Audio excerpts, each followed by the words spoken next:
Assalamu alaikum everyone. My name is Nuzhat Shaheen. Most of you know, I am a clinical psychologist. Back in 2012, I did ADCP and since then I have been an active part in the mental health activities in Pakistan. I have worked with different organizations. I have worked at a clinic. Currently, I am working as a clinical psychologist and trainer at Cognitive Horizon Clinic. Along with that, I'm working as a clinical psychologist at Defense Clinic. And apart from that, I'm also working as a placement supervisor at Forman Christian College, University, Lahore.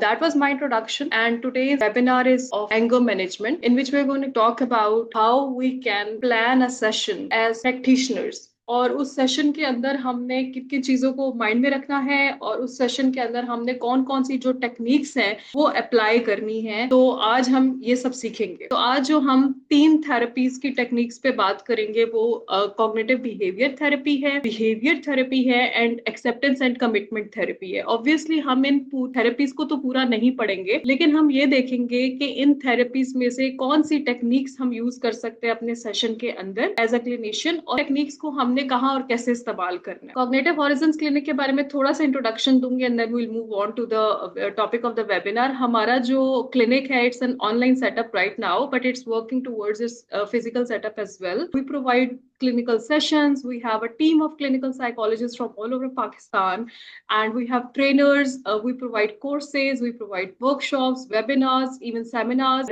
अभी तक हम 1-2 organizations के साथ collaboration में seminar करवा चुके हैं। जो हमारी social media accounts हैं वो active होते हैं, वहाँ पे लोग हमें approach कर सकते हैं to ask different things, and students can approach us to ask different questions. Clinicians approach me personally to ask about cases, provide करते हैं training and support, and you can approach us through our social media handles. We are on Instagram, Facebook, LinkedIn, Threads and YouTube as well. आज का जो हमारा session होने वाला है उसमें जो कंटेंट्स होने वाले हैं दैट इज, सबसे पहले हम वर्बैटम्स पे बात करेंगे। वर्बैटम होता है कि आपका जो क्लाइंट आता है या क्लाइंट के साथ कोई उसका लव्ड वन आता है, फॉर एग्जाम्पल छोटा बच्चा आ रहा है और उसके साथ उसके पेरेंट्स आ रहे हैं, या लड़का आ रहा है उसके साथ उसकी मदर आ रही है, या वाइफ आ रही है, हस्बैंड आ रहा है साथ, तो वो आकर आपको अपनी प्रेजेंटिंग कंप्लेंट्स के अल्फाज में बताएंगे। इस तरह से वो बयान करते हैं अपने मसाइल को, तो उन्हें हम वर्बैटम्स कहते हैं। के बाद हम देखेंगे कि एंगर को हम देखेंगे कि एंगर क्या है। उसके बाद हम असेसमेंट टूल्स पे बात करेंगे कि कौन कौन से असेसमेंट टूल्स जो है वो एंगर के लिए यूज किए जा सकते हैं चिल्ड्रन में, एडोलेसेंट्स में और एडल्ट्स में। उसके बाद हम टेक्निक्स पे बात करेंगे और टेक्निक्स में फिर हम 1 by 1 जो हमारे डिफरेंट थेरेप्यूटिक मॉड्यूल्स हैं उनको देखेंगे, स्पेसिफिकली कौन सी टेक्निक्स हम इस्तेमाल कर सकते हैं और उन टेक्निक्स को हम कहाँ और कैसे इस्तेमाल करें। व्हेन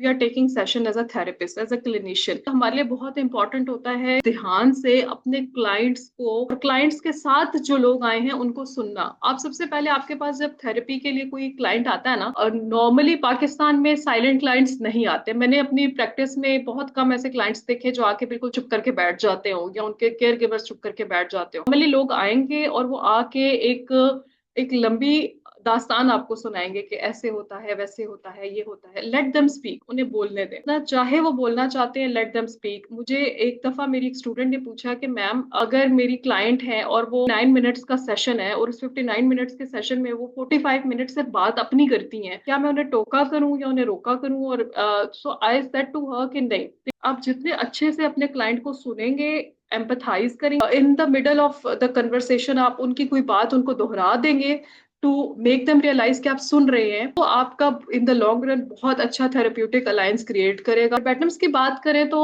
अब हम क्योंकि एंगर मैनेजमेंट पे बात करें, तो एंगर मैनेजमेंट में काफी दफा हम चाइल्ड क्लाइंट्स भी आते हैं, एडोलेसेंट क्लाइंट्स भी आते हैं, एडल्ट्स भी आते हैं। अब अगर हम चाइल्ड और एडोलेसेंट्स की बात करें तो बहुत कम ऐसा होता है कि चाइल्ड या एडोलेसेंट खुद आ रहा है। और चाइल्ड में तो इट्स रियली इम्पॉसिबल। हाँ, अगर आप स्कूल काउंसलर हैं, स्कूल में काउंसलिंग कर रहे हैं, तो बच्चे आ सकते हैं आपके पास कि मुझे आजकल गुस्सा बहुत आ रहा है। इन द क्लिनिकल सेटअप, जब आप क्लिनिक में बैठे, चाइल्ड हमेशा उसके पेरेंट्स लेकर आ रहे होंगे या केयर गिवर्स लेकर आ रहे होंगे। वहां पर आते साथ जो बात होगी वो उसके बड़े कर रहे होंगे, जो भी साथ लेकर आए हैं, आके क्या कहेंगे, ये आजकल गुस्सा बहुत करती है। आप एज अ क्लिनिशियन उनसे पूछेंगे गुस्से से आपकी क्या मुराद है। आपने अपने क्लाइंट से या क्लाइंट के केयर गिवर से डिस्क्राइब करवाना है प्रॉब्लम, चाहे वो प्रॉब्लम एंगर मैनेजमेंट हो या कोई और सिम्टम्स हो, क्योंकि जब वो डिस्क्राइब करेंगे तो आपके पास एक सिम्टम प्रोफाइल बन के आएगा, which is very important for your clinical practice and for that client. फिर वो आके सीधा ये कहते हैं कि अब ये बच्चा या बच्ची बहुत गुस्सा कर रहा है। देखिए किस तरह से गुस्सा कर रहा है, गुस्से से आपके क्या मुराद है, राइट।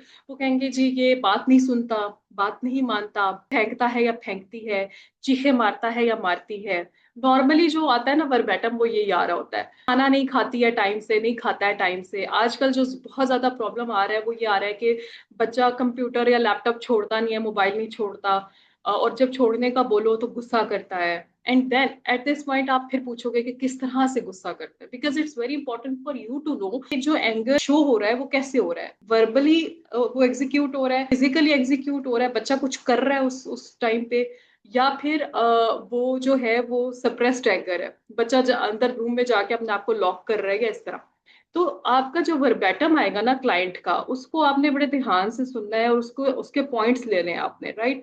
अच्छा, उसके बाद अगर क्लाइंट एडोलेसेंट है, एडोलेसेंट क्योंकि ये एज ऐसी होती है कि इसमें इमोशंस जो होते हैं वो एग्जैजरेटेड आते हैं, राइट, या इमोशंस जो है वो ज्यादा एक्सप्रेस कर रहे होते हैं। जो आएगा केयर गिवर वो आके ये बताएगा कि ये इस तरह से कर। अब एडोलेसेंट्स का थोड़ा डिफरेंट होता है क्योंकि पाकिस्तान में इतना हम एक्सप्रेस करने नहीं देते ना बच्चों को। तो एडोलेसेंट्स ज्यादा क्या करेंगे कि गुस्से में आके वो कुछ बोल रहे होंगे, या वो घर छोड़ के जा रहे होंगे। बच्चा है तो ज्यादा आपके पास ये वर्बैटम आएगा कि मैं ऐसे कुछ कहूँ तो ये घर से निकल जाता है, बच्ची है तो ये मैं ऐसे ज्यादा कुछ कहूँ तो ये रूम में चली जाती है, रूम लॉक कर लेती है, रूम बंद कर लेती है, अजीब अजीब टेढ़े मेढ़े मुंह बनाती है। सो दीज आर द वर्बैटम्स जो नॉर्मली सुनने में आते हैं, रिपीटेड आते हैं। तो आपने इनको मजीद एक्सप्लोर करना होता है कि अच्छा फिर क्या होता है, फिर क्या होता है। इस तरह आपके पास फिर एक सिम्टम प्रोफाइल बनती है। एडल्ट केस में क्या होगा, ज्यादातर अनफॉर्चुनेटली एडल्ट को भी उनके पार्टनर्स लेकर आ रहे होते हैं या उनके लव्ड वंस ला रहे होते हैं। जैसे हस्बैंड है तो बीवी आके बताती है कि मेरे शोहर बहुत गुस्सा करते हैं, घर में बच्चों को मारते डांटते हैं, हमसे आते हैं तो हमारे साथ लड़ाई शुरू कर देते हैं। बीवी है तो शोहर बता रहा होगा कि ये आजकल बहुत गुस्सा करती है बच्चों के साथ ऐसे। तो क्योंकि जब एंगर का प्रॉब्लम आता है ना, तो अनफॉर्चुनेटली एंगर करने वाले से ज्यादा जिन पे एंगर एक्सप्रेस हो रहा है वो कंसर्न होते हैं। अनफॉर्चुनेटली मैंने इसलिए कहा क्योंकि यहाँ पर अगर दोनों पार्टीज कंसर्न हो तो वो हमारे लिए थेरेप्यूटिकली बहुत अच्छा हो। मोस्ट ऑफ द टाइम्स जो मैंने अपने क्लिनिकल प्रैक्टिस में देखा है ओवर ऑल दीज इयर्स, मैंने यही देखा है, स्किज़ोफ्रेनिया में भी होता है, ओसीडी में भी होता है, कि जो देख रहे हैं वो ज्यादा कंसर्न होते हैं।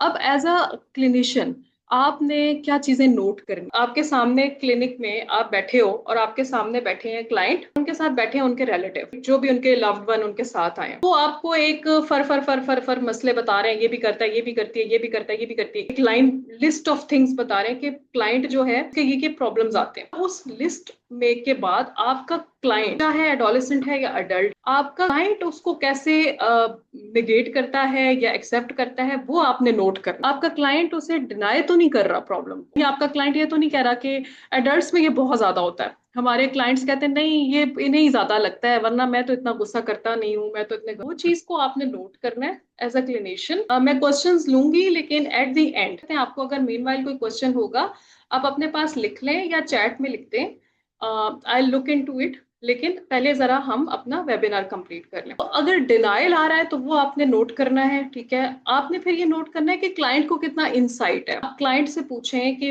वो किस हद तक समझते हैं कि उनको मसला है कि नहीं है। इंसाइट का मतलब होता है कि कोई भी किसी भी किस्म का मेंटल हेल्थ इशू है ना, तो जो क्लाइंट है हमारा चीज की कितनी एक्सेप्टेंस या नॉलेज है, मुझे ये मसला है, वाकई है, और मुझे इसके लिए इलाज की जरूरत है। इसलिए ये भी जानना बहुत जरूरी होता है कि क्लाइंट को इंसाइट है कि नहीं। बाद रैशनलाइजेशन होती है कि क्लाइंट अपने मसले को लॉजिकली एक्सप्लेन करे। एंगर आ रहा है, अब क्लाइंट उसके लॉजिक्स दे रहा है, राइट।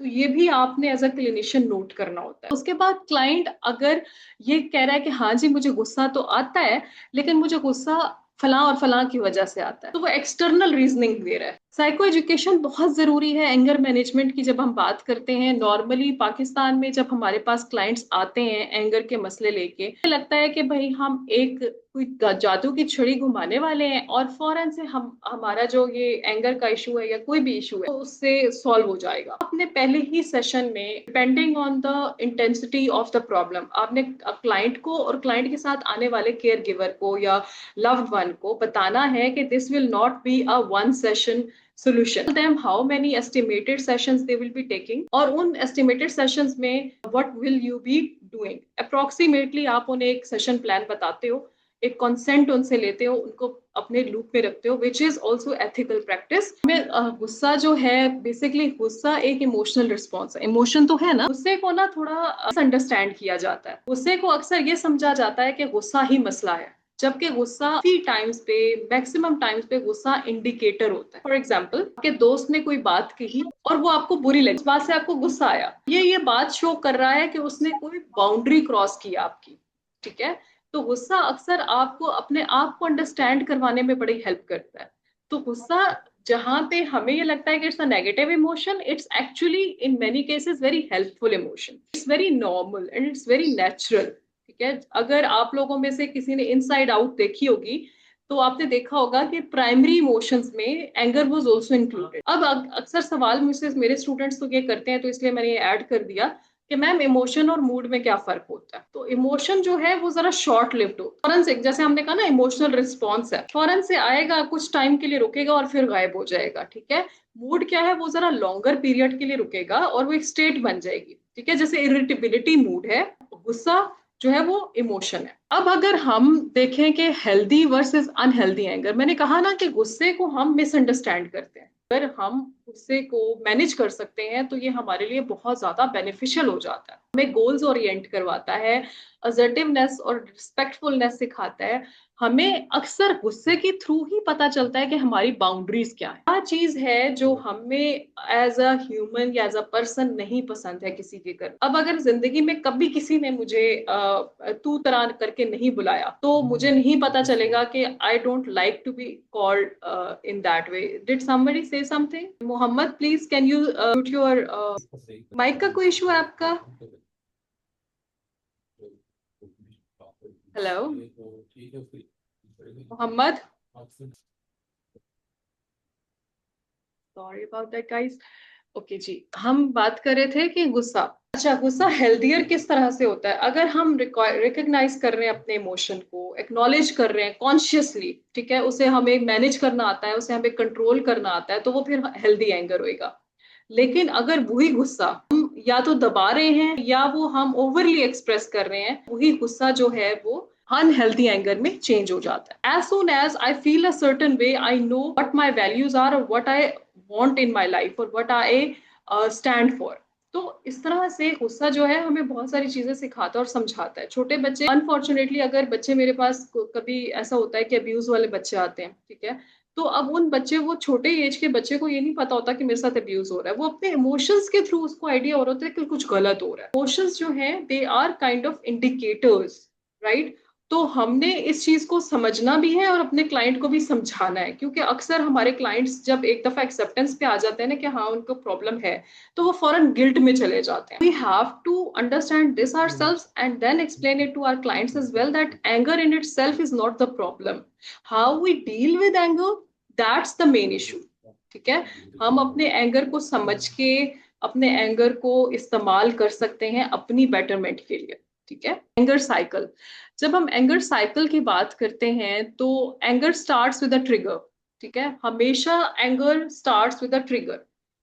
कभी वो ट्रिगर इंटरनल होता है, इंट्रिंसिक होता है, कभी वो ट्रिगर एक्सटर्नल होता है, एक्सट्रिंसिक होता है। फॉर एग्जाम्पल, किसी ने मुझसे कोई ऐसी बात कर दी जो मुझे पसंद नहीं है। For example, somebody used a bad word in front of me, ठीक है, तो that can be a trigger and sometimes it can be angry, जब आपको शदीद भूख लगी होती है और आपको खाना नहीं मिल रहा होता और आपको गुस्सा आ रहा होता है। Now that is an internal trigger. ठीक है, मैं बहुत होती हूँ भाई हैंग्री, मुझे अगर भूख लग रही है और खाना नहीं प्रोवाइड हो रहा है तो फिर मुझे गुस्सा आएगा। So that is my trigger, hunger. तो कुछ ट्रिगर्स इंटरनल होते हैं, कुछ ट्रिगर्स एक्सटर्नल होते हैं। अब ट्रिगर के बाद एक थॉट आता है। मोस्ट ऑफ द टाइम्स हमारे जो क्लाइंट होते हैं या उनके जो लव्ड वंस होते हैं वो इन थॉट्स से रिकग्नाइज नहीं होते, उनको इन थॉट्स का पता नहीं होता। थॉट के बाद इमोशन आता है। ठीक है, अच्छा आप अक्सर ना अपने क्लिनिकल प्रैक्टिस में देखोगे कि जब आप अपने क्लाइंट से पूछते हो ना कि आपको कभी कोई इसके बाद ख्याल आता है, तो वो कहेंगे नहीं मुझे तो कभी कोई ख्याल नहीं आया, नहीं ख्याल तो कोई नहीं आता।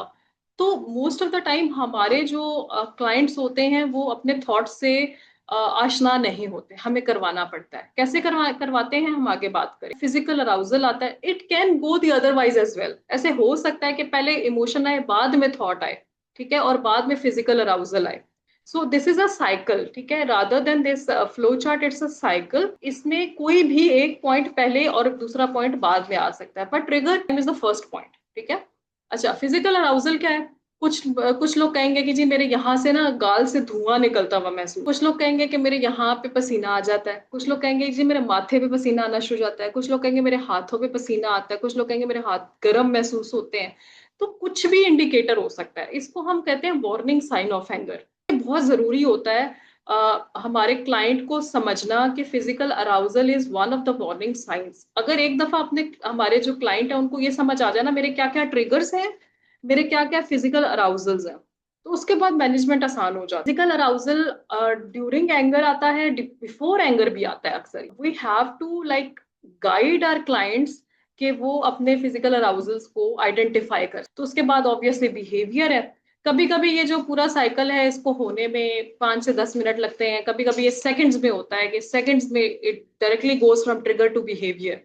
तो it's a cycle, it any step can come from anywhere, ठीक है, and but again trigger is a must step.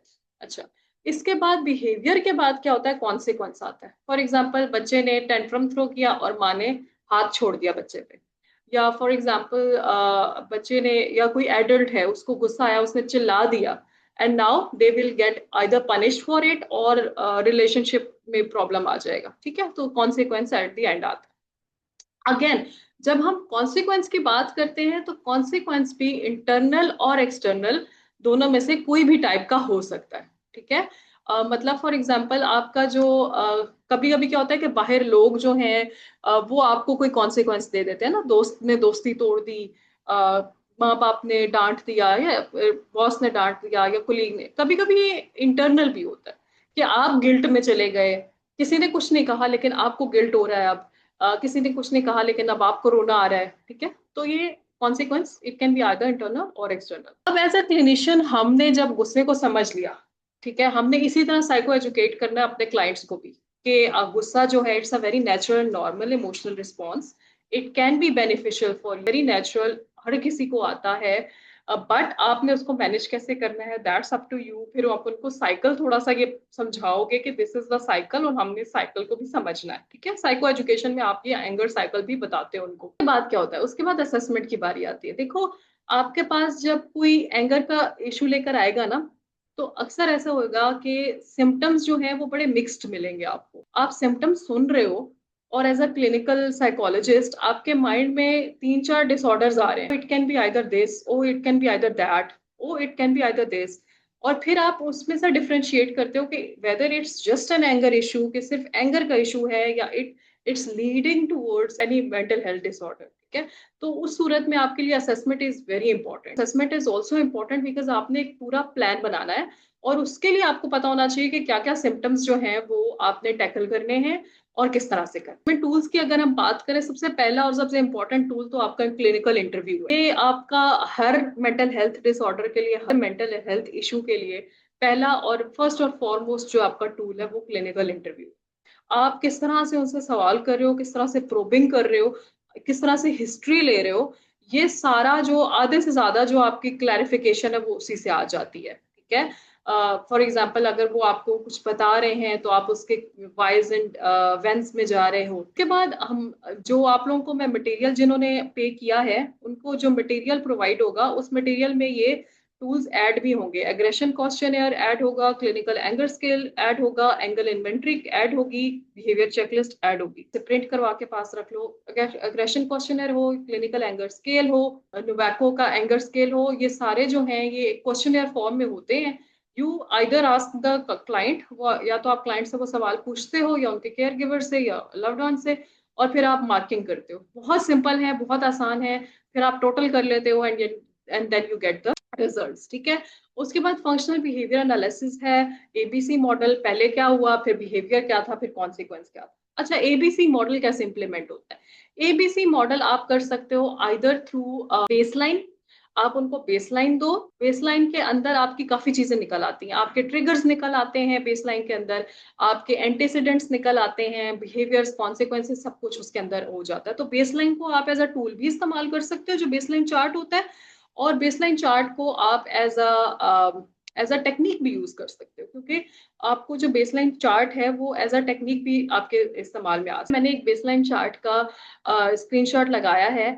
This will be again provided to the people who have paid for the certificate and material. आप उनको देते हो, ठीक है। Client from one session to another session ये fill करके लेकर आते हैं, डेट एंड टाइम, ठीक है। गुस्सा आने से पहले क्या हुआ था, अब गुस्सा आने से पहले क्या हुआ था, this will give you an antecedent. 10 minutes तक ये हो जाएगी मीटिंग खत्म, फिर हम दोबारा से रिज्वाइन करेंगे because we have a lot of material, और अभी हम टेक्निक्स पे बात करेंगे। इसके बाद आने से पहले क्या हुआ था, it will give you an antecedent. सोच क्या थी, थॉट्स निकल के आएंगी। जिस्मानी अलामात क्या थी, फिजिकल अराउजल पता चलेगा, क्या महसूस किया, देयर फीलिंग्स, ठीक है। इमोशंस देन फीलिंग्स, गुस्से की शिद्दत कितनी थी, इंटेंसिटी, ठीक है। गुस्से का दुरानिया कितना था, ड्यूरेशन, गुस्से का रद्द अमल क्या था, कि क्या किया उस टाइम पे, बिहेवियर, गुस्सा खत्म कैसे हुआ, देयर स्ट्रेटेजी। ये भी जानना बहुत जरूरी है कि अब तक क्लाइंट खुद क्या स्ट्रेटेजी यूज कर रहे थे, और फिर कॉन्सिक्वेंस क्या था, ठीक है। You can add the consequence as well. So this is a very good chart. इससे आपके एफडीआईज भी निकल के आ जाते हैं, इससे आपके ट्रिगर्स भी निकल के आ जाते हैं। In short, you get answer to all of your questions, but it will take time and it will take dedication from the client side as well. अच्छा, अब उसके बाद मैंने थोड़ी देर पहले बात की थी कि जब हम गुस्से की बात करते हैं और क्लाइंट्स आके हमें एक सिम्टम प्रोफाइल देते हैं, तो अक्सर डाउट आता है कि अच्छा इसमें कोई और डिसऑर्डर तो नहीं है। अगर छोटा बच्चा है तो ऑपोजिशनल डेफिनेट डिसऑर्डर का डाउट आता है, कंडक्ट डिसऑर्डर या आईईडी का डर होता है, एएसबीटीडी का डर होता है। तो यहाँ पे मैंने आपको एक समरी दे दी है कि अगर आप एज अ क्लिनिशियन चेक कर रहे हो क्लाइंट को, क्लाइंट अगर कॉन्टिन्यूसली रूल्स को तोड़ रहा है, कॉन्टिन्यूसली अपने एल्डर्स के साथ बदतमीजी कर रहा है, तो वो इंडिकेटर्स होते हैं कि it's more than anger, it's leading towards a disorder, ठीक है। तो फिर उसकी जो ट्रीटमेंट और मैनेजमेंट होती है दैट इज कंप्लीटली डिफरेंट। लेकिन अगर इनमें वो कैटेगरीज में फॉल नहीं हो रहा है तो फिर सिर्फ एंगर है, और फिर हम सिर्फ एंगर पे काम करेंगे। आगे हम अपनी टेक्निक्स की, अगर हम टेक्निक्स की बात करें तो सबसे पहले हम बात करेंगे कि एज अ क्लिनिशियन आप सेशन प्लानिंग किस तरह से करते हैं, ठीक है। आप क्लिनिक में बैठे हुए हो, आपके पास क्लाइंट आया है, क्लाइंट के साथ उनके एक अटेंडेंट आए हैं, आके उन्होंने आपको एक सिम्टम प्रोफाइल दिया है कि सिम्टम ये सिम्टम्स आ रहे हैं, ये चीजें, ये प्रॉब्लम्स आ रहे हैं। अब वहां पे सबसे पहला कदम जो आपने उठाना है एज अ क्लिनिशियन, वो रेपो बिल्ड करनी है अपने क्लाइंट के साथ, ठीक है। आपके क्लाइंट के साथ रेपोर आप किसी भी तरीके से बिल्ड कर सकते हो।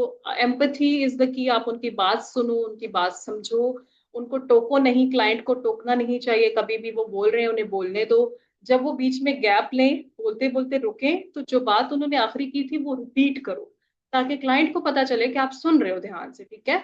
और फिर उसके उसी से आपकी रेपो बहुत अच्छी बन जाती है। और अगर क्लाइंट छोटा बच्चा है, चाइल्ड है, तो उसके साथ कोई game Khelo. You can play tick tech to with them, you can play complete the word with them, you can play hangman with them.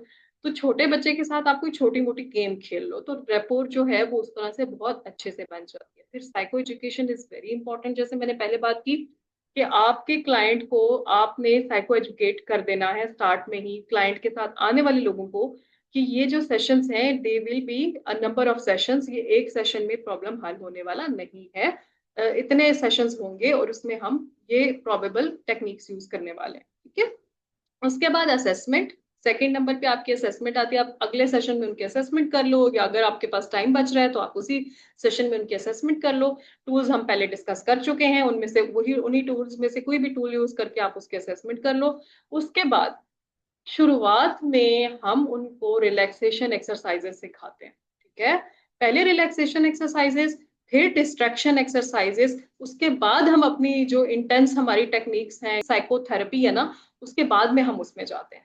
याद रखो, हमेशा एज अ क्लिनिशियन अपने क्लाइंट्स को पहले रिलैक्सेशन डिस्ट्रैक्शन एक्सरसाइजेस सिखाओ, ठीक है। उनको बम्बार्ड मत करो टेक्निक्स के साथ स्टार्ट से, क्योंकि जब आप रिलैक्सेशन एक्सरसाइजेस स्टार्ट में ही सिखा देते हो ना, तो बाद में जब आप अपनी बाकी टेक्निक्स अप्लाई कर रहे होते हो तो आपके लिए प्लीज मेक श्योर कि आप लोगों के जो माइक्स हैं वो ऑफ रहें, ठीक है। तो आप एक्सरसाइज जो है ना रिलैक्सेशन उन्हें सिखाओगे, तो बाद में जब आप अपनी टेक्निक्स भी लगा रहे होगे, तो आप टेक्निक्स के दौरान भी अगर आपका क्लाइंट हाइपर हो रहा है, एग्जॉस्ट हो रहा है, फ्रस्ट्रेट हो रहा है, कुछ भी वो उसको प्रॉब्लम आ रहा है, तो आप वहां पे उसको इम्प्लाई कर सकोगे, ठीक है। उसके बाद सिर्फ एंगर के लिए नहीं है, ये आप अपने बाकी भी सेशंस के लिए यूज कर सकते हो। उसके बाद FDI based goals, FDI based goals क्या है? फ्रीक्वेंसी, ड्यूरेशन, इंटेंसिटी, इन तीनों की बेस पे आपने गोल्स बनाने। फॉर एग्जाम्पल, आप एग्जाम्पल दे रही हूँ, आपके क्लाइंट 5 प्रॉब्लम्स के साथ आए थे। अब उन 5 प्रॉब्लम्स में से सबसे ज्यादा जो फ्रीक्वेंट प्रॉब्लम हो रहा है, जिसकी ड्यूरेशन सबसे ज्यादा है, जिसकी इंटेंसिटी सबसे ज्यादा है, सबसे पहले आप उस पर काम करना स्टार्ट करो। ठीक है। अब कुछ क्लिनिशियंस इसके ऑपोजिट चलते हैं, कुछ क्लिनिशियंस सबसे जो कम इंटेंसिटी वाला है पहले उसको करते हैं, ताकि वो जल्दी से टैकल होके फिर वो सेंस ऑफ अकम्पलिशमेंट मिल जाए, और वो you can either go in the ascending order और द डिसेंडिंग ऑर्डर। ये डिपेंड कर रहा है अगेन आपके क्लाइंट के ऊपर और आपके ऊपर कि एज अ क्लिनिशियन आप किस तरह से प्रैक्टिस कर रहे हो, और आप अपने क्लाइंट के साथ भी डिस्कस करते हो। ठीक है, कि क्लाइंट से भी आप पूछ सकते हो कि whether they want to start with the most intense problem और with the least intense problem. ठीक है, फिर आप उसकी बेस पे आप गोल्स बनाते हो कि okay first we will do this, for this we will use these techniques, फिर हम ये करेंगे और ये टेक्निक्स यूज करेंगे, and then you make a complete plan for it. ठीक है, उसके बाद उन गोल्स के बेस पे आप इंटरवेंशन यूज कर। ठीक है, आपने जब डिसाइड कर लिया ना कि फ्रीक्वेंसी, ड्यूरेशन और इंटेंसिटी की बेस पे मेरे ये गोल्स जो हैं, इन पे मैं पहले काम करने वाला हूँ, ये इन पे बाद में, तो फिर अब उस गोल, फॉर एग्जाम्पल दे रही हूँ, आप ऑटिज्म वाले बच्चे के साथ और ऑन सीट बिहेवियर पे काम करना है आपने। तो ऑन सीट बिहेवियर क्या होगा? आपका गोल होगा। ठीक है, तो ऑन सीट बिहेवियर बिल्कुल ही नहीं है। ठीक है, तो फिर आप क्या करोगे कि आप उसमें टाइम स्पेंस रखोगे कि अच्छा पहले मैंने 3 सेकंड बच्चे को बिठाना है, फिर मैंने 10 सेकंड बिठाना है, फिर 20 सेकंड, फिर 1 मिनट, फिर 20 मिनट, इस तरह करके एक हायरार्की बना लेते हो। तो इसी तरह आप, और फिर आप उसमें इंटरवेंशन देखते हो कि मैंने टैपिंग यूज करनी है बच्चे को बिठाने के लिए, अब वो क्यों आप दे रहे हो टैपिंग का, वो आपकी इंटरवेंशन हो जाएगी। This is just an example. तो इसी तरह से आप अपने एफडीआईज की बेस पे अपने जो इंटरवेंशन है वो प्लान कर लेते हो कि अच्छा ये मसला है तो इसके लिए मैं ये टेक्निक्स इस्तेमाल करने वाला हूँ। आगे हम जाके वो भी बात करेंगे कि कौन सी टेक्निक्स, फिर एंड पे ऑब्वियसली आपकी इम्प्लीकेशन होती है। मेक श्योर कि आप दोबारा ज्वाइन करें ताकि आप लोग ये कंप्लीट जो वेबिनार है उससे फायदा उठा सकें। आगे हम टेक्निक्स पे बात करने वाले हैं। सबसे पहले रिलैक्सेशन एक्सरसाइजेस की बात हुई थी, तो डायफ्रैग्मेटिक ब्रीदिंग, डीप ब्रीदिंग जिसको कहा जाता है, आप वो सिखाते हैं उनको। ठीक है, इनहेल करते हैं हमारे क्लाइंट्स, इनहेल करके they stop the breath in their tummy. ठीक है, दे काउंट टू 3 और they count to 5, that's up to you, आप उनको 3 तक काउंट करवा रहे हो, 5 तक काउंट करवा रहे हो, देन दे एक्सहेल। इनहेल करते हुए उनका जो पेट है वो बाहर आना चाहिए, एक्सहेल करते हुए पेट अंदर जाना चाहिए, that is your deep breathing, diaphragmatic breathing. आप अपने जो अपर टोर्सो है उसको यूज कर रहे हो। ठीक है, उसके बाद पीआर है, प्रोग्रेसिव मसल रिलैक्सेशन। ये एक लंबी एक्सरसाइज है, आई आई अज्यूम कि आप सबको पता होगी। ठीक है, इट्स अ कंप्लीट एक्सरसाइज, इसमें आप मसल्स को टेंस करवाते हो, अपने क्लाइंट के मसल्स को प्रोग्रेसिवली आप टेंस करवाते हो। फॉर एग्जांपल, आप पहले उन्हें कहोगे कि वो अपने माथे को टेंस करें एंड देन रिलैक्स करें, आंखों को टेंस करें देन रिलैक्स करें, ठीक है, गर्दन को टेंस करें देन रिलैक्स करें। इस तरह आप उनसे डिफरेंट मसल्स को टेंस करके रिलैक्स करवाते। गाइडेड इमेजरी, यानी आप उनकी उनकी आंखें बंद होंगी और आप उनको एक सीन की तरफ लेके जाओगे, उनको रिलैक्स करवाओगे एंड देन आप उनको वापस लेकर। ओके जी, अज्यूमिंग के most of our participants are back, हम दोबारा से लास्ट पॉइंट से स्टार्ट करेंगे। हमने ये बात की थी कि मेंटल हेल्थ इशू कोई भी हो, ठीक है, कोई भी डिसऑर्डर हो, कोई भी प्रॉब्लम हो, कोई भी किसी भी किस्म का सेशन आपका चल रहा है, तो इट्स ऑलवेज गुड कि आप स्टार्ट में उनको रिलैक्सेशन एक्सरसाइजेस सिखा दें। उसके 2 रीजंस हैं, एक तो आपका अपना थेरेप्यूटिक इम्प्लीकेशन है वो इजी हो जाएगा। दूसरा क्या फायदा होगा कि आपके क्लाइंट के पास एक फेस सेविंग टेक्निक्स आ जाएंगी और क्लाइंट के लिए फ्यूचर में अपने आप को इमोशनली रेगुलेट करना इजियर हो जाएगा। ठीक हो गया। उसमें हमने बात की थी हमारी टोटल 4 रिलैक्सेशन एक्सरसाइजेस की, जो बहुत ज्यादा यूज होती हैं, इजी टू अंडरस्टैंड हैं, हमारे क्लाइंट्स अच्छे से आसानी से सीख लेते हैं, समझ लेते हैं, और हमारे क्लाइंट्स के लिए जो है ये ज्यादा यूजफुल होती हैं। तो उनमें सबसे पहले तो डीप डायफ्रैग्मेटिक ब्रीथिंग, जिसको हम आम जबान में डीप ब्रीथिंग कहते हैं, फिर progressive muscle relaxation that is PMR, guided imagery, and then mindful breathing with affirmations. ठीक है, उसमें माइंडफुल ब्रीथिंग में क्या होता है कि बेसिकली आपकी डीप ब्रीथिंग ही होती है, लेकिन उस डीप ब्रीथिंग के साथ एक तो आप अपनी डीप ब्रीथिंग पे फोकस कर रहे होते हो, सेकेंडली आप जब अपना इनहेल कर रहे हो तो आप उसके साथ एक एफर्मेशन बोलते हो। उसी तरह जब आप एक्सहेल कर रहे हो तो उस टाइम पे भी आप एक एफर्मेशन बोलते हो। फॉर एग्जाम्पल, जब आप इनहेल कर रहे हो तो आप कह सकते हो कि आई एम इनफ, मैं काफी हूँ, आई एम इनफ। और जब आप एक्सहेल कर रहे हो तो आप कह सकते हो या अपने क्लाइंट से कहलवा सकते हो कि आई एम इन कंट्रोल, ठीक है, मैं कंट्रोल में हूँ, आई एम इन कंट्रोल। ठीक है, तो कोई भी अफर्मेशन, फॉर एग्जाम्पल अगर आपका क्लाइंट कहता है कि या कहती है कि मुझे ऐसा लगता है मैं अकेली हूँ, ठीक है, तो आप अफर्मेशन क्या कर सकते हो कि there are people who love me, right, I have loved once. तो जो भी एक नेगेटिव थॉट है ना, उसका एक ऑपोजिट अफर्मेशन आप उनको करवा सकते हो। ठीक है, it depends on the client again. और उनके जब आप अपने, जैसे हमने पहले बात की थी कि जब आप बेसलाइन कर लोगे आपके पास नेगेटिव थॉट्स आ जाएंगे, तो वहां से फिर आपके ये चीजें बड़ी आसान हो जाएंगी। वहां से आपको थॉट्स मिल गए हैं, तो आप उन थॉट्स का जो ऑपोजिट एक एफर्मेशन है वो क्रिएट कर सकते हो, या क्लाइंट के साथ मिलके भी आप लोग एक लिस्ट ऑफ एफर्मेशन जो है वो क्रिएट कर सकते हो। I am very fond of affirmation, personally बहुत ज्यादा यूज करती हूँ और अपनी प्रैक्टिस में भी बहुत ज्यादा यूज करती हूँ, and it gives very good results. अच्छा, उसके बाद डिस्ट्रैक्शन टेक्निक्स हमने पहले बात की थी जब हम सेशन मैनेजमेंट की बात कर रहे थे, सेशन प्लानिंग की। यहाँ पर हमने बात की थी कि रिलैक्सेशन एक्सरसाइजेस के बाद डिस्ट्रैक्शन एक्सरसाइजेस। डिस्ट्रैक्शन एक्सरसाइजेस जो होती हैं वो यूज होती हैं इन केस ऑफ एंगर। ठीक है, आपके एंगर में ये ज्यादा यूज होगी, एंगर में यूज होती है, ओसीडी में यूज होती है, ओसीडी में भी ये बहुत अच्छी होती है। डिस्ट्रैक्शन टेक्निक्स में क्या होगा कि आप अपने क्लाइंट को समझाओगे कि जब भी आपको गुस्सा आ रहा है, ठीक है, जब भी आपको महसूस हो रहा है कि अच्छा now I am losing control, तो आपने इनमें से कुछ भी एक कर लेना।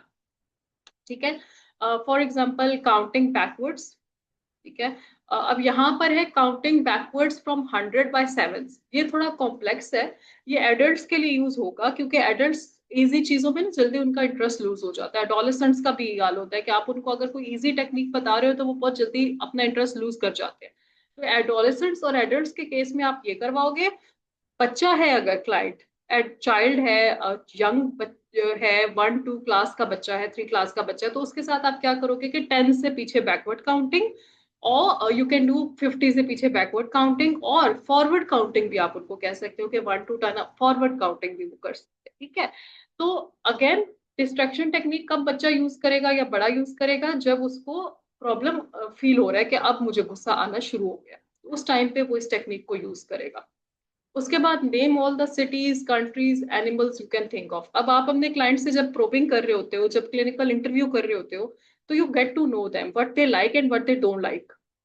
फॉर एग्जाम्पल मेरे एक क्लाइंट थे, ही वॉज इन 2 क्लास, और वो छोटे से बच्चे थे और उनको कार्स का बड़ा शौक था, बहुत शौक था उनको। उनको पता नहीं कौन कौन सी कार्स का पता था, मॉडल्स पता थे, जो मुझे नहीं आइडिया था। तो मुझे मेरे साथ ना अक्सर वो सेशन में वो डिस्कशन भी करते थे, जब वो एग्जॉस्ट हो जाते थे ना सेशन से, तो हम ब्रेक लेते थे। उस ब्रेक में वो कार्स के बारे में बात करते थे, तो बड़े एक्साइटेड हो जाते थे और वापस उनका जो इंटरेस्ट है सेशन में बन जाता था।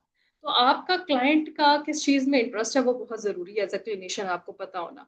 तो आप उनको ये कह सकते हो कि जब आपको गुस्सा है तो आप अपने आपके फेवरेट जितने कार के मॉडल्स है ना उनका नाम आप लो। ठीक है, तो इसी तरह अगर कोई क्लाइंट को एनिमल्स अच्छे लगते हैं, बर्ड्स अच्छे लगते हैं, कोई मूवीज अच्छी लगती हैं, कुछ भी, इट कैन बी एनीथिंग। लेकिन जब गुस्सा आ रहा है तो डिस्ट्रैक्ट करने के लिए खुद को उस टाइम पे दे कैन डू दिस। ठीक है, उसके बाद grounding technique. Grounding technique is very simple. जिन लोगों ने मेरे साथ एसीटी कोर्स लिया किया है उनको मैंने ये डिटेल में करवाया। It's basically what you do is you ask the client के 5 ऐसी चीजें जो वो उस टाइम पे देख सकते हैं। ठीक है, 4 ऐसी चीजें जो वो महसूस कर सकते हैं। ठीक है, फॉर एग्जाम्पल मैं भी बैठी हूँ तो मैं देख सकती हूँ, वॉल क्लॉक देख सकती हूँ, I can see the fan, I can see the unit, I can see for example bulb. ठीक है, तो 5 ऐसी चीजें। देन फील करना, for example I can feel my clothes on my body, I can feel the air on my face, इस तरह। ठीक है, 4 चीजें। फिर 3 चीजें जो वो सुन सकते हैं। ठीक है, जैसे I can hear my own voice when I talk, I can hear the fan, ठीक है, I can hear a small murmuring from the other room. ठीक है, उसके बाद स्मेल। तो 2 ऐसी चीजें जो वो सूंघ सकते हैं ऑन द स्पॉट, और एक ऐसी चीज जो उन्हें अपने मुंह में जिसके टेस्ट फील हो रहा है। ठीक है, अब ये ग्राउंडिंग टेक्निक होती है, ये ओवर थिंकिंग करने वालों के लिए भी बेस्ट है। जो ओवर थिंकिंग करते हैं ना उनको भी आप ये टेक्निक बताते हो, तो ये it basically brings you back into the reality. कि ये माइंडफुलनेस के लिए होती है यूज, आपको माइंडफुल करवाती है। It brings you back from whatever you are feeling और whatever emotional zone you were in. ठीक है, उसके बाद ड्रिंक वाटर, जो सुन्नत भी है। हमारे प्यारे नबी सल्लल्लाहु अलैहि वसल्लम ने भी बताया कि जब आपको गुस्सा आता है तो आप बैठे हो तो खड़े हो जाओ, खड़े हो तो बैठ जाओ, मुंह पे पानी के छींटे मारो या पानी पी लो। ठीक है, तो वो मसनून तरीके भी आप उनको बता सकते हो। एंड देन एक एक्ट की टेक्निक है, सेइंग इन सिली वॉइस। ठीक है, ये एक्ट की टेक्निक है, बड़ी अच्छी टेक्निक है। इसमें क्या होता है कि इसमें आप अपने क्लाइंट को समझाते हो कि जब आपको गुस्सा आ रहा है ना, और जिस बात पे गुस्सा आ रहा है उसी बात को आप सिली वॉइस में कहो। ठीक है, फॉर एग्जाम्पल, क्यों मुझे तंग करती हो, क्यों मुझे तंग करती हो, ऐसे करके। तो होगा क्या कि वो दो तीन दफा कहने के बाद खुद ही हंसी आ जाती है, and the emotion that was overpowering, overwhelming, that surpasses. ठीक है, तो ये हमारी टेक्निक्स जो है, ये हमारा टेम्पररी इलाज होता है, या जिसे आप कहते हो ना फर्स्ट एड। ये हमारे गुस्से का फर्स्ट एड होता है। रिलैक्सेशन एक्सरसाइज, डिस्ट्रैक्शन एक्सरसाइज, ये हमारे गुस्से का फर्स्ट एड होता है। ठीक है। अच्छा, उसके बाद हमारी जो डिस्ट्रैक्शन एक्सरसाइजेज है ना, वो डिफरेंट टाइप्स की हैं। मैंने यहाँ पे वो इंक्लूड किए हैं जो मेरे अपनी प्रैक्टिस में मुझे सबसे ज्यादा काम आई हैं। ठीक है, सेंसरी डिस्ट्रैक्शन बहुत काम आती है। आप वो एक स्ट्रेस बॉल होती है। ठीक है, आप वो स्ट्रेस बॉल उनको कह सकते हो कि स्ट्रेस बॉल को होल्ड करें, आइस क्यूब को होल्ड करें, सेंसेशंस के थ्रू उनका जो डिस्ट्रैक्शन होगी। ठीक है, स्मेल समथिंग स्ट्रॉन्ग, जैसे कोई परफ्यूम या इत्र होता है। ठीक है, तो आपके क्लाइंट का जो फेवरेट परफ्यूम है या फेवरेट इत्र है, वो उसको उस टाइम पे, गुस्से के टाइम पे, वो फौरन से उसको स्मेल कर सकते हैं। म्यूजिक सुन ले अगर पॉसिबिलिटी है म्यूजिक सुनने की उस सिचुएशन में। ठीक है, अगर पॉसिबिलिटी है शावर लेने की तो शावर ले ले। अगर पॉसिबिलिटी है, फॉर एग्जांपल अभी मेरे पास ना यहाँ पे 4-5 डिफरेंट टेक्सचर्स पड़े हुए हैं। मेरे पास लैपटॉप का टेक्सचर है, that is very hard. Then I have this sofa cover, that is kind of silkish, silky का टाइप काइंडिश थिंग ना। और फिर मेरे पास यहाँ पे बुक पड़ी है। तो डिफरेंट टेक्सचर्स को टच करके, तो वो उस टेक्सचर को समझने की कोशिश करें, माइंडफुल हूँ कि अच्छा ये क्या टेक्सचर है, मेरे हाथ पे कैसी सेंसेशंस दे रहा है। ये आप सिखाते हो अपने क्लाइंट को। कि फॉर एग्जांपल आपका क्लाइंट है, वो ऑफिस में बैठा हुआ है, एडल्ट क्लाइंट है, ऑफिस में बैठा हुआ है, और उसे वहां पे गुस्सा आ गया। तो वहां पे वो सूरत में ऑन द स्पॉट वो क्या कर सकता है। तो ये टच डिफरेंट टेक्सचर्स बहुत अच्छी टेक्निक होती है। फिर ऑफिस में अगर वो बैठा हुआ है तो ऑफिस में वो माइंड में काउंटिंग कर सकता है, that is also a good technique. Office में बैठा हुआ है तो पानी पी सकता है। तो depending on the situation where the client is, वो इनमें से कोई भी टेक्निक यूज कर सकते हैं। फिर क्रिएटिव डिस्ट्रैक्शन टेक्निक, एक अनदर पॉइंट इज कि ये सारी टेक्निक्स आप अपने सेशन में अपने क्लाइंट से करवाओगे। ठीक है, आप उनको जब एक्सप्लेन कर रहे होगे तो उसके साथ साथ आप उनसे वो टेक्निक्स वहां पे भी करवाओगे ताकि वो प्रैक्टिस में आ जाए। ठीक है, उसके बाद क्रिएटिव डिस्ट्रैक्शन। क्रिएटिव डिस्ट्रैक्शन क्या है कि हमारा गुस्से का ना एक बड़ा अच्छा इलाज होता है ड्राइंग करना। ठीक है, अगर क्लाइंट को ड्राइंग का शौक है, तो छोटे बच्चे ये बहुत अच्छे से एक्सप्रेस करते हैं। आप छोटे बच्चों को जब कहते हो ना कि आप ड्रॉ करके लाना, जब आपको गुस्सा होगा ना आप ड्राइंग करना और फिर वो आप करके लाना। तो मेरे काफी क्लाइंट्स मॉन्स्टर्स बना के लाते थे और अजीब अजीब क्रिएचर्स गुस्से के टाइम पे। तो मैं उनके साथ क्या प्रैक्टिस करती थी छोटे बच्चों के साथ, कि आपने क्या करना है कि गुस्से के टाइम पे एक ड्राइंग करनी है। फिर एक ड्राइंग आपने तब करनी है जब गुस्सा ठंडा हो जाएगा। ठीक है, जब गुस्सा चला जाएगा उस टाइम पे एक ड्राइंग करनी। तो वो एक ड्रास्टिक जो डिफरेंस था ना, वो ड्रास्टिक डिफरेंस शो होता था। गुस्से के टाइम पे बनाई हुई ड्राइंग में लाल रंग भरा हुआ है और ये ऐसे ऐसे डूडलिंग टाइप की हुई है। और उसके बाद जब वो रिलैक्स हो गया तो जो ड्राइंग की है उसमें बड़ा प्यारा सीनरी बनाई हुई है, पहाड़ बनाए हुए हैं, सूरज बनाया हुआ है। तो वो मैं फिर उनको दिखाती थी। ठीक है, कि देखें, आप खुद अपना डिफरेंस देखें कि एक साइड पे आप जब गुस्से में होते हैं तो आपने कैसा ड्रॉ किया, और एक साइड पे जब आप नॉर्मल होते हैं, रिलैक्स होते हैं, तो आपकी ड्राइंग कितनी अच्छी हो गई। छोटे बच्चों में ये बड़ा इफेक्ट होता है। वो बच्चे बड़े इस चीज को नोट करते हैं कि ओ वाकई I was like doing this in this situation, और फिर मैं ऐसे कर रहा हूँ। तो हमारे जो बच्चे हैं माशाल्लाह बड़े समझदार होते हैं, तो वो they get it very nicely. इसी तरह एडल्ट्स के साथ एडोलेसेंट्स भी ऐसी करते हैं। एडोलेसेंट्स की भी ड्राइंग्स में ड्रास्टिक डिफरेंस आता है। एडल्ट्स हमारे ज्यादा जर्नलिंग करते हैं। जब उनको मैं बताती हूँ कि इधर आप जर्नल कर लो, लिख लो अपने थॉट्स को उस टाइम पे, या आप डूडल कर लो, ड्रॉ कर लो। अब जो हमारे एडल्ट्स हैं अनफॉर्चुनेटली थोड़े, I don't want to say it, लेकिन वो काम से थोड़ा जो ना जान बचाते हैं। तो अब मैं उनको ये कहती हूँ कि आपने अपना जो थॉट आ रहा है, ठीक है, गुस्से के टाइम पे, वो आपने वॉइस रिकॉर्ड कर लेना है। वॉइस रिकॉर्ड करके खुद को ही सेंड करना है, किसी और को नहीं करना। या फिर वॉइस रिकॉर्ड करके उसको डिलीट कर देना। ठीक है, ये आजकल बहुत अच्छा ये करता है काम, टेक्निक काम करती है। बिकॉज आजकल की दुनिया में ना लोग लिखना नहीं पसंद करते, स्पेशली हमारे एडल्ट्स का होता है कि हमें लिखने वाला काम ना ही दिया जाए। तो उस सूरत में आप उनको कह सकते हो कि बजाय लिखने के आप वॉइस रिकॉर्ड करें, और वॉइस रिकॉर्ड करके आप या तो अपने आप को सेंड कर दें या फिर आप उसको डिलीट कर दें। ठीक है, write a letter. Write a letter बहुत अच्छी टेक्निक है। अगर आपके क्लाइंट गुस्से के साथ आ रहे हैं तो it is possible, it is 80% possible कि उनके अंदर रिजेंटमेंट हो। ठीक है। रिजेंटमेंट अक्सर दादी नानी से होती है, अक्सर माँ बाप से होती है, अक्सर किसी दोस्त से होती है। ठीक है। तो वो रिजेंटमेंट हमारे माशरे में हम तो निकाल नहीं सकते, तो क्या होता है कि वो सप्रेस्ड होती है और वो प्रॉब्लम क्रिएट कर रही होती है। तो ऐसे में हम उनको कहते हैं कि आप, फॉर एग्जाम्पल, बाप बहुत मारता है बच्चे को। ठीक है। अब बच्चा बाप को तो कुछ नहीं कह सकता, लेकिन जब बाप काम पे होता है तो माँ के साथ बदतमीजी करता है, माँ के सामने टेंट्रम थ्रो करता है।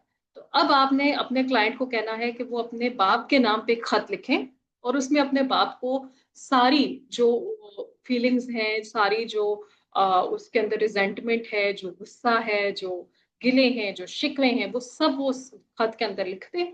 उसके बाद वो उस खत को फाड़ दे या अपने पास सेव कर लो, whatever the client wants. ठीक है। आप क्लाइंट को ऑप्शंस देते हो and then the client decides कि okay I want to do this with this.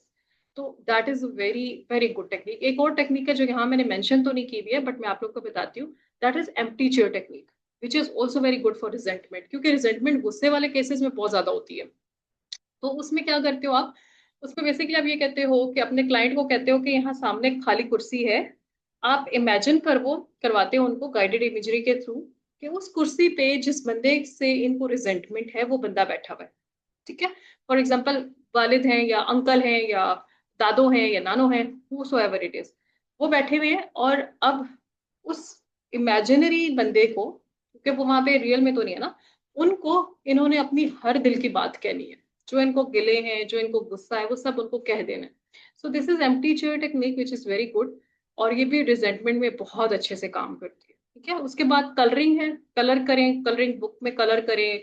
आजकल मंडेला बुक्स मिलती हैं एडल्ट्स के लिए, वो ले लें, या वैसे कुछ ड्रॉ करके उसमें कलरिंग कर लें if they can, right. Create a story, this is also very good. आपकी ये जो टेक्निक है ना, क्रिएट अ स्टोरी, इससे आपको अपने क्लाइंट के हिडन इमोशंस भी मिलते हैं। जब उन्हें गुस्सा आए वो कहानी लिखें और नेक्स्ट टाइम वो कहानी ला के आपको दिखाएं, आप उनसे ये बोलो।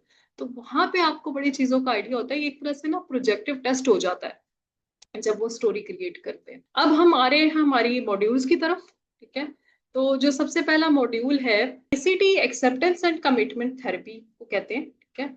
अब एक्सेप्टेंस एंड कमिटमेंट थेरेपी में क्या होता है कि आप, अग, मैंने तो वैसे ये पूरा मॉड्यूल 1 मंथ का कोर्स करवाया है, इसको हम 5 मिनट में नहीं कवर कर सकते, लेकिन मैं आप लोगों को इसकी मोटी मोटी चीजें बताती हूँ। आपका, आपकी जिंदगी में कुछ वैल्यूज होती है। ठीक है। फॉर एग्जाम्पल, आपके क्लाइंट हैं, आप हैं, कोई भी इंसान है, उसके लिए फॉर एग्जाम्पल फैमिली फर्स्ट है। उसकी वैल्यू क्या है कि मेरी फैमिली खुश रहे, मेरी फैमिली जो है उसको कोई तकलीफ ना हो। ठीक है। ये वैल्यू हो गई। सबसे पहले आप अपने क्लाइंट के वैल्यूज क्लैरिफिकेशन करवाते हो। उसके लिए आप वैल्यूज वाला चार्ट भी यूज कर सकते हो, वैल्यूज की शीट होती है वो भी यूज कर सकते हो। वैसे भी आप उनसे पूछ सकते हो कि अच्छा आप बताएं आपके लिए सबसे इंपॉर्टेंट चीज क्या है, राइट। मैं वो शीट्स भी मटेरियल्स में प्रोवाइड कर रही हूँ, तो वो जिनको जिनको मिलेंगी they know, they will know. अच्छा, वैल्यूज क्लैरिफाई हो गई कि अच्छा मेरी जिंदगी में ये चीजें इंपॉर्टेंट है। फॉर एग्जाम्पल, क्लाइंट कह रहा है कि मेरी जिंदगी में बहुत इंपॉर्टेंट है कि मेरी फैमिली खुश हो, लेकिन फिर वो फैमिली पे गुस्सा कर रहा है। ठीक है। और फैमिली के साथ ही वो लड़ाइयाँ कर रहा है। अब इस सूरत में हमारे लिए आसान हो जाता है क्लाइंट को दिखाना कि उसका बिहेवियर जो है उसके वैल्यूज के अगेंस्ट जा रहा है, और उसने अपने बिहेवियर को अपने वैल्यूज के साथ अलाइन करना। ठीक हो गया। उसके लिए आप फिर वैल्यूज क्लैरिफिकेशन हो जाती है, तो फिर आप अपने क्लाइंट के साथ सोक्रेटिक क्वेश्चनिंग करते हो, डिटेल में उनसे बात करते हो कि अच्छा do you think this is right way to show your affection, do you think this is do this. जब आप गुस्सा करते हो तो आपकी जो फैमिली है वो उस टाइम पे खुश होती है। आप तो ये चाहते हो ना आपकी फैमिली खुश रहे, तो क्या वो उस टाइम पे खुश होती है। तो इस तरह आप सोक्रेटिक क्वेश्चनिंग करके क्लाइंट को रियलाइज करवाते हो कि वो जो एक्शन कर रहा है वो उसके वैल्यू से दूर है। ठीक है। अच्छा, ये हो गई एक टेक्निक, ये पूरी एक टेक्निक है, ये पूरा एक एक्ट का जो है ना कोर प्रोसेस है। ठीक है। उसके बाद डिफ्यूजन। डिफ्यूजन क्या है कि बेसिकली क्लाइंट को अपने इमोशन से सेपरेट करवाना। अब एक बंदा है वो कहता है कि जी मैं तो वसीला आदमी ओन कर लिया कि मेरा गुस्सा करना तो भाई नॉर्मल है, ये तो पार्ट ऑफ मी है, right. It's a part of me, it's a part of who I am. Diffusion में हम उसे उससे दूर करवाते हैं, it's not part of you. Diffusion में आप क्या करते हो कि इमोशन को एक कंप्लीटली, एंगर को एक कंप्लीटली सेपरेट एंटिटी करके दिखाते हो अपने क्लाइंट को। मैम थोड़ी सी डिस्ट्रैक्शन हो रही है, वॉइस जो है वो डिस्टर्ब हो रही है। नोटिफिकेशन आया कि थोड़ा नेट अनस्टेबल हुआ था बीच में, अब ठीक है, अब नॉर्मल। गुस्से को छोटे बच्चा, उसको मैं ऐसे बोल सकती हूँ कि जो गुस्सा है ना, it's like a monster under your bed, it's in your room, it's there, right, but you don't have to react to it. आप एक्नॉलेज कर लो कि ओके वो वहां पर है, ठीक है, लेकिन आपने उसको रिएक्शन नहीं देना, आपने उस पर रिएक्ट नहीं करना। इट्स लाइक या फिर आप ये समझ लो कि रूम में एक कॉकरोच है, या anything, anything as a metaphor, ठीक है, जो बहुत ज्यादा ट्रॉमेटाइजिंग ना हो क्लाइंट के लिए, और जो जिससे क्लाइंट को ये समझ आ जाए कि this is something, this is not me completely, ये मुझे डिफाइन नहीं कर रहा, ठीक है। तो आपने उसको, आपका एडल्ट क्लाइंट्स में भी आप देखोगे ये, भाई मैं तो गुस्सीला हूँ, मर्द होते हैं जी गुस्से वाले, मर्द तो गुस्सीले। एंगर इज एन इमोशन, आप गुस्सीले नहीं हैं, आपको गुस्सा आता है, राइट। वर्बैटम का डिफरेंस अब आपने उनको करवाना है कि भाई मैं गुस्सेला हूं से आपने चेंज करवाना है, मुझे कभी कभी गुस्सा आता है लेकिन मैनेज कर लेता हूँ। कंट्रोल भी नहीं, control is also wrong word, control भी हमने नहीं सिखाना, आपने गुस्से को कंट्रोल नहीं, मैनेज करना है, ठीक है। तो इमोशन रेगुलेशन ये है ना कि आप अपने इमोशंस को कंट्रोल नहीं कर रहे, बंद नहीं कर रहे, आप उन्हें समझ के उनको अच्छे से हैंडल कर रहे, ठीक है। तो डिफ्यूजन में फिर हम ये करते हैं। एक्सेप्टेंस वही बात है कि मैंने जैसे पहले कहा कि एक्नॉलेज कर रहे हैं कि गुस्सा आता है, गुस्सा आना नेचुरल है, इट्स अ नेचुरल इमोशन। अब मैं उसे मैनेज करना जानता हूँ, नॉलेज कर रहा हूँ कि मुझे इस बात पे गुस्सा आ रहा है, लेकिन मैं रिएक्ट नहीं करूँ। गोल सेटिंग होती है इसमें, यानी जो आपने वैल्यूज क्लियर किए थे ना कि मेरी ये वैल्यू है, फॉर एग्जाम्पल मेरी, आपके क्लाइंट कह रहे हैं कि मुझे जी अपनी फैमिली को खुश रखना है, तो अब आपका गोल क्या है कि मुझे ऐसी कोई बात नहीं करनी जिससे फैमिली हर्ट, ठीक है। और जब ऐसी कोई बात मेरे मुंह पे आएगी तो मुझे अपने आप को डिस्ट्रैक्ट करना है, रिलैक्स करना है, और फिर वापस सिचुएशन में आना है। तो इसी तरह से आप क्लाइंट को सिखाते हैं, ठीक है। फिर मेटाफर्स आप इसमें यूज करते हैं, मेटा सिर्फ एंगर से रिलेटेड आप लोगों को बता रही हूँ। मेटाफर्स जैसे लीव्स ऑन स्ट्रीम, एक मेटाफर है एसीटी का, कि नदी है, नदी बह रही है, नदी के ऊपर पत्ते हैं, ठीक है, और वो पत्ते उस नदी के पानी के साथ बहते हुए जा रहे हैं। अब वो जो पत्ते हैं ना, वो आपकी फीलिंग्स, आपके इमोशंस, आपके नेगेटिव थॉट्स हैं, और आप किनारे पे बैठे उन्हें देख रहे हो। तो अपनी थॉट्स, अपनी फीलिंग्स, अपने इमोशंस को आपने बहते हुए देखना है, आपने एक्नॉलेज करना है कि अच्छा मैं ऐसा महसूस कर रहा हूँ, लेकिन उसके साथ बहना नहीं शुरू कर देना।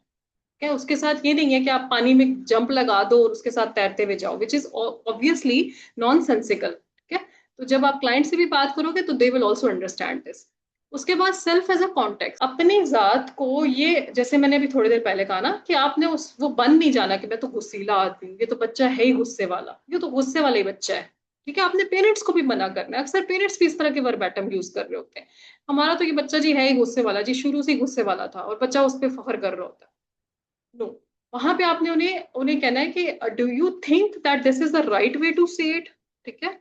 तो अब फिर इसको कभी कभी गुस्सा आता है से शिफ्ट करवाना है, ठीक है। और सेल्फ एज ए कॉन्टेक्स्ट में क्या क्या, ऑब्जर्विंग सेल्फ, बजाय इस चीज को अपने ऊपर सवार करने के ऑब्जर्व करना है, एक्नॉलेज कर। एंगर एज द क्लाउड्स भी मेटाफर है कि आप जैसे आपके सर पे आसमान पे बादल हैं, ठीक है, लेकिन अब अगर हैं तो आप क्या करोगे, बारिश आ नहीं रही है लेकिन आप छतरी पकड़ के बैठ तो नहीं जाओगे ना।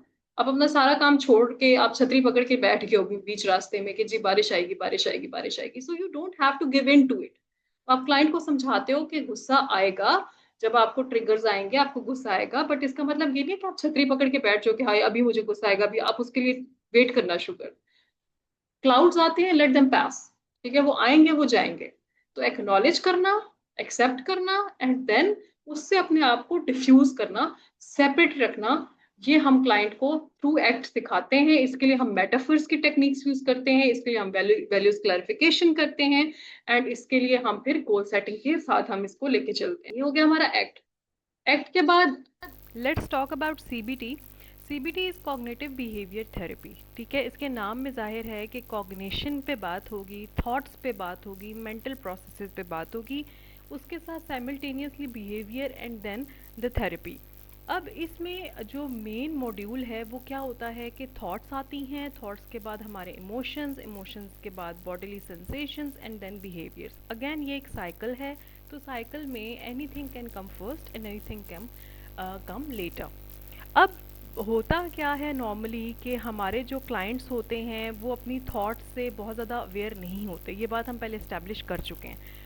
Once they know about their thoughts, तो सीबीटी का मॉड्यूल ये कहता है कि आपने नेगेटिव ऑटोमेटिक थॉट्स नैट्स को आइडेंटिफाई करना है और नैट्स के ऊपर आपने काम करना है, क्योंकि ये आपके नैट्स हैं जो आपके destructive emotions, destructive behaviours create कर रहे हैं। ठीक है, अब बॉडीली सेंसेशंस ऑलरेडी हम पिछले टॉपिक्स में बात कर चुके हैं बॉडीली सेंसेशंस के ऊपर। अब टेक्निक्स क्या यूज़ होंगी एंगर की सीबीटी के अंदर। ठीक है, सबसे पहले तो आपको पता होगा कि कॉग्निटिव बिहेवियर थेरेपी में एक बहुत बड़ा चंक डेडिकेटेड होता है कॉग्निटिव रीस्ट्रक्चरिंग के ऊपर। कॉग्निटिव रीस्ट्रक्चरिंग है कि आपकी थॉट्स को रीस्ट्रक्चर करना, रीमॉडल करना। फॉर एग्ज़ाम्पल, अगर जो सोच है वो इस तरह से चल रही है कि मैं अकेला आदमी हूँ या मैं अकेली हूँ दुनिया में, तो ये एक नेगेटिव थॉट है। ठीक है, अब इसको ऑल्टर करना है एक पॉजिटिव थॉट से, उसके लिए फिर डबल कॉलम टेक्निक यूज़ होती है। सीबीटी एंगर में तब हम यूज़ करते हैं जब हमारे पास एडल्ट क्लाइंट्स होते हैं, एडोलेसेंट्स होते हैं और हमने इन डेप्थ साइकोथेरेपी करनी होती है। ठीक है, ज़्यादा ये उस सूरत में यूज़ हो रही होती है। आप इक्लेक्टिक अप्रोच लेके चलो, आप सारे मॉड्यूल्स की डिफरेंट टेक्निक्स को लेके चलो अकॉर्डिंग टू योर क्लाइंट, आपके क्लाइंट की नीड्स के हिसाब से, आपकी क्लाइंट के साथ सिचुएशन के हिसाब से। अब जब हम बात कर रहे हैं कॉग्निटिव रिस्ट्रक्चरिंग की, तो एक टेक्निक जो उसके लिए हम यूज़ करेंगे that is double column technique. Double column technique जैसे नाम से ज़ाहिर है, आप दो कॉलम्स बनवाते हो क्लाइंट से, एक साइड पे वो अपने नैट्स लिखते हैं और दूसरी तरफ जो अगला कॉलम होता है उसके सामने, अपने नैट के सामने वो अल्टरनेटिव पॉजिटिव थॉट लिखते हैं। ठीक हो गया।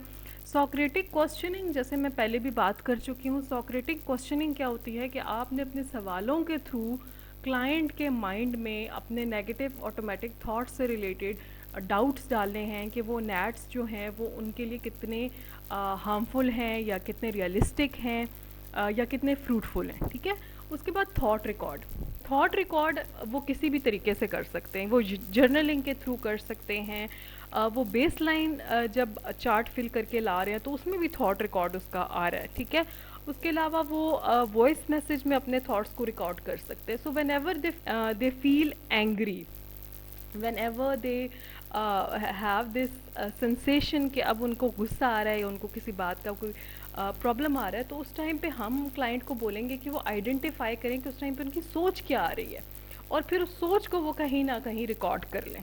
ठीक है, किसी भी सूरत में रिकॉर्ड कर सकते हैं, लिख के रिकॉर्ड कर सकते हैं, वॉइस मैसेज के थ्रू रिकॉर्ड कर सकते हैं, डिपेंड्स ऑन द क्लाइंट, जो उनके लिए आसान है। वो मेमोज बना सकते हैं। थॉट स्टॉपिंग क्या है कि जैसे ही कोई नेगेटिव ऑटोमेटिक थॉट आई, उसी मोमेंट पे उसको रोकना। इसके लिए एक टेक्निक ये होती है सीबीटी के अंदर कि they can wear a wrist band जो वो स्नैच कर सकते हैं at time of negative automatic thoughts. ठीक है, but it's not highly recommended, but it's part of the module. Worry time, अब वरी टाइम में क्या होगा कि वरी टाइम में worry time is basically what कि आप उनको कहते हो कि गुस्से का आपने एक टाइम डेडिकेट कर देना है कि सारे दिन में मुझे जब भी गुस्सा आएगा ना, मैंने उस टाइम पे उसको रोकना है और मैंने कहना है कि मैं ये सारा गुस्सा निकालूंगा रात के 8 से 9 के बीच। एग्जाम्पल दे रही हूँ। अब 8 से 9 के बीच जब एक डेडिकेटेड टाइम हो गया तो सारा दिन अपने आप को वो रिमाइंड करवाना इजी हो जाता है, and then when the actual time comes तो वो इतने एग्जॉस्ट होते हैं by that time that they actually surpass that. तो ये सीबीटी की एक टेक्निक है जो बेसिकली वरी के लिए यूज़ की जाती है, नेगेटिव थॉट्स के लिए यूज़ की जाती है कि मैं नेगेटिव थॉट्स इस डेडिकेटेड टाइम में सोचूंगा। तो इसको हम एंगर मैनेजमेंट में भी इस तरह से यूज़ कर सकते हैं। अब हम बात करेंगे बिहेवियर थेरेपी की as a module. Behaviour therapy की कौन कौन सी टेक्निक्स हैं जो हम एंगर मैनेजमेंट के लिए यूज़ कर सकते हैं। It can work equally good with adults, adolescents and children depending on the techniques that you are using। ज़्यादा हम बच्चों के साथ बिहेवियर थेरेपी यूज़ कर रहे होते हैं। Now let's talk about the techniques. Role play क्या है कि आप एज अ थेरेपिस्ट अपने क्लाइंट के साथ एक सिचुएशन को डिस्कस करते हो। फॉर एग्जांपल, जिस सिचुएशन में क्लाइंट को नॉर्मली बहुत फ्रीक्वेंटली गुस्सा आता है, फॉर एग्जांपल अगर मामा ने मोबाइल रखने के लिए कह दिया, मोबाइल छोड़ने के लिए कह दिया, now you will play the role of mother and the client will play the role of the child। अब आप क्लाइंट के साथ वो सिचुएशन इनेक्ट करोगे and then you will tell the client how to appropriately approach the situation. इसमें आपके दोनों जो चीज़ें हैं वो टैकल हो जाएंगी, एंगर मैनेजमेंट भी और असर्टिवनेस भी आपके क्लाइंट को आप सिखा रहे हो साथ साथ। ठीक हो गया। उसके बाद reinforcer checklist. Reinforcement is a very good technique. आप इक्वली चिल्ड्रन के साथ, एडोलेसेंट्स के साथ, एडल्ट्स के साथ यूज़ कर सकते हो। करना क्या है कि एक रिवॉर्ड, फॉर एग्ज़ाम्पल अगर मैं नेक्स्ट 24 आवर्स में अपने एंगर को मैनेज कर रहा हूँ पॉजिटिवली, डिस्ट्रैक्ट कर रहा हूँ, रिलैक्स कर रहा हूँ and then positive techniques use कर रहा हूँ, तो then I will reward myself with this. ये हो जाएगा एडोलेसेंट और अडल्ट के लिए। एंड विद चिल्ड्रन, उनके जो केयर टेकर हैं, उनके जो प्राइमरी इन्फॉर्मेंट है, आप उनको बताओगे कि they will set a reward कि अगर बच्चा ये चीज़ें कर रहा है तो फिर उस सूरत में उसको ये रिवॉर्ड मिलेगा। तो ये कॉन्सिक्वेंस हो गया रिवॉर्ड वाला, पॉजिटिव कॉन्सिक्वेंस। कभी कभी क्या होता है विद चिल्ड्रन और with adolescents, you have to give a negative consequence as well. अब अगर हम चिल्ड्रन की बात करें तो time out is a very good negative consequence for a behaviour that you want to reduce. उसके अलावा अगर आप एडोलेसेंट्स की बात करते हो तो आप उनके साथ कंटिजेंसी मैनेजमेंट कर सकते। फॉर एग्जांपल टाइम आउट में आप उनका मोबाइल ले सकते हो। बाहर के मुल्कों में ग्राउंडिंग होता है कि you are grounded. Negative consequence जो है वो वहाँ पे इनकलकेट हो सकता है। उसके बाद जो एडल्ट्स हैं, फॉर एग्जांपल अगर हैं और वो घर आके बहुत ज़्यादा गुस्सा कर रहे हैं डेली की बेसिस पे, तो इसका हम टाइम आउट में इस तरह से यूज़ किया जा सकता है कि all the family members in the house stop talking to him for some period of time. और वो पहले डिस्कस होता है कि अगर ये होगा तो उसका ये नेगेटिव कॉन्सिक्वेंस आप सेशन में डिस्कस करते हो क्लाइंट के साथ एंड क्लाइंट्स के केयर गिवर्स या पार्टनर्स के साथ। टोकन इकोनॉमी जो है वो रिवॉर्ड का ही एक एक्सटेंडेड वर्जन है। टोकन इकोनॉमी में आप टाइम पीरियड्स और डेज़ को जो है डेडिकेट कर देते हो और फिर उसके बाद रिवॉर्ड देते हो।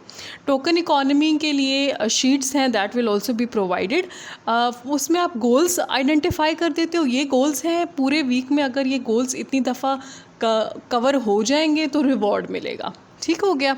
अच्छा, anger Q awareness. Anger Q awareness होता है कि जैसे हमने बात की थी ट्रिगर्स की, तो एंगर के ट्रिगर्स या फिज़िकल सेंसेशंस जो एंगर से पहले आते हैं उनके बारे में अवेयर करवाना अपने क्लाइंट को। एंड देन ऑब्वियसली वो अवेयरनेस जो है उसकी हम फिर साथ ही डेडिकेट कर देते हैं रिलैक्सेशंस को, डिस्ट्रैक्शंस को। तो उसके बाद स्टिमुलस कंट्रोल है। स्टिमुलस कंट्रोल में आप उस इन्वायरमेंट से बचते हो या इन्वायरमेंट से कम एक्सपोज होते हो जो ट्रिगरिंग होती है। फॉर एग्जांपल क्लाइंट को ऑफिस में बहुत ज़्यादा गुस्सा आ रहा है, तो स्टिमुलस कंट्रोल में क्या होगा कि at that time of anger, at that time of trigger, they will leave the office. ठीक है, वो अपनी इन्वायरमेंट चेंज कर लेंगे, किसी और ऑफिस में चले जाएंगे, किसी दोस्त के पास, या थोड़ी देर के लिए बिल्डिंग से एग्जिट करेंगे। And then if not possible तो they will come back, but after applying all the techniques. तो for the time being they will remove themself from the environment. ये टेक्निक्स थी हमारी सीबीटी और बिहेवियर थेरेपी।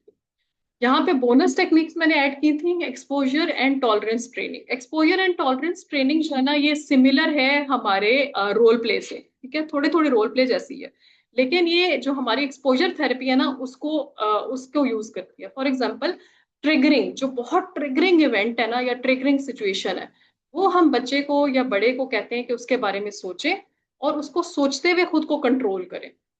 ये हम start में थोड़े टाइम से स्टार्ट करते हैं, फिर आहिस्ता आहिस्ता टाइम को बढ़ाते जाते हैं और उससे क्या होती है कि टॉलरेंस क्रिएट होती है इंसान के अंदर। और एक्सपोजर, जैसे कि नाम है, हम पहले एक्सपोज कर रहे हैं, फिर हम टॉलरेंस की ट्रेनिंग दे रहे हैं। इसमें एक हायरार्की होती है, यानी फॉर एग्जांपल जो अगेन आप सबसे ज्यादा इंटेंसिटी वाले से स्टार्ट कर सकते हो या सबसे कम इंटेंसिटी वाले से, या आप अपने क्लाइंट के साथ डिस्कस करके एक हायरार्की मॉडल बना लेते हो कि अच्छा इस वाले से मैं स्टार्ट करूंगा कि ये मुझे सबसे ज्यादा ट्रिगरिंग लगता है, या इससे करूंगा ये मुझे सब कम ट्रिगरिंग लगता है, तो मैं मेरे लिए आसान होगा टैकल करना। हमारे की पॉइंट्स जो थे आज के हमारे सेशन के, एंगर जो है वो एक क्राई फॉर हेल्प है, इंडिकेटर है। एंगर बजाते खुद मसला नहीं है, ये हमने भी अपने क्लाइंट्स को क्लियरली समझा देना। क्लाइंट के लिए समझना आसान हो कि वो कोई गुनाह नहीं कर रहा है, उसको मैनेज करना उसके लिए जरूरी, मैनेजमेंट उसकी जरूरी है। ठीक है। अच्छा, उसके बाद एम्पैथी, हमने क्लाइंट को अंडरस्टैंड करके चलना है। ठीक है, एज अ क्लिनिशियन हमारे लिए बहुत जरूरी है कि हम क्लाइंट को अंडरस्टैंड करें, जज ना करें, और ऐसे अपने एक्सप्रेशन से भी शो ना होने दे कि हम किसी पॉइंट को उन्हें जज कर रहे हैं। पेशेंट होना पड़ता है, आपने अपनी प्रैक्टिस में भी अपने क्लाइंट के साथ पेशेंट होना पड़ता है। कभी कोई टेक्निक काम करती है, कभी कोई टेक्निक काम करती है, depending on the day, depending on the mood off the client, आप अपनी टेक्निक स्विच करते रहा करो।